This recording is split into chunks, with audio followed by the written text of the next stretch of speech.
Hello guys, happy morning. Welcome to Happy Lifestyle channel. This is Dr. Vinod. நம்ம இப்போ டே 18 of 90 டே ட்ரான்ஸ்ஃபர்மேஷனில் இருக்கோம். இந்த சேனலில் என்னென்ன ஒர்க் அவுட் பண்ணுறோம், என்னென்ன டயட் ஃபாலோ பண்ணுறோம், வெயிட் லாஸ்க்கான டிப்ஸ் எல்லாமே சொல்லிட்டு இருக்கோம். ஸோ நம்ம சேனலுக்கு நீங்கள் புதுசாக மறக்காமல் சப்ஸ்கிரைப் பண்ணிக்கோங்க.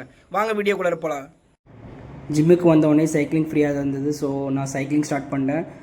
திவ்யாவும் அதேமாரி சைக்கிளிங் ஸ்டார்ட் பண்ணிட்டாங்க. ஸோ ரெண்டு பேருமே ஒரு 20 மினிட்ஸ் சைக்கிளிங் பண்ணியிருப்போம். ஸோ இது முடிச்சுட்டு வந்து ட்ரெட்மில் யூஸ் பண்ணாங்க. திவ்யா வந்து ஒரு 20 மினிட்ஸ் பண்ணியிருப்பாங்க. அவங்க முடிச்சதுக்கப்புறம் நானும் ஒரு 20 மினிட்ஸ் பண்ணியாச்சு. ஜிம்லேருந்து வந்தாச்சு. 40 மினிட்ஸ் வந்து கார்டியோ பண்ணியிருப்போம். செம்ம ஸ்வெட்டு. நீங்கள் இன்னும் வாக்கிங் சைக்கிளிங் எதுவுமே ஸ்டார்ட் பண்ணினா கண்டிப்பாக ஸ்டார்ட் பண்ணுங்கள். வெயிட் லாஸ்க்கு ரொம்ப முக்கியம். இன்றைக்கி என்ன டயட் பிளான் என்னென்னா, மார்னிங் வந்து கோதுமை குருணை உப்புமா, ஆஃப்டர்நூன் வந்து ஒயிட் ரைஸு, அவரைக்காய் கூட்டு, சொரக்காய் பொரியல், meal maker and 3 egg whites. Night வந்து கொஞ்சம் ஆப்பிள், கொஞ்சம் கேரட். இந்த வீடியோ உங்களுக்கு பிடிச்சிருந்தா லைக் பண்ணுங்கள், கமெண்ட் பண்ணுங்கள். வெயிட் லாஸ் பண்ணணும்னு இன்ட்ரெஸ்ட் இருக்குது உங்கள் ஃப்ரெண்ட்ஸுக்கு ஷேர் பண்ணுங்கள். அண்ட் மறக்காமல் ஹாப்பி லைஃப் யூடியூப் சேனலை சப்ஸ்கிரைப் பண்ணுங்கள். தேங்க்யூ.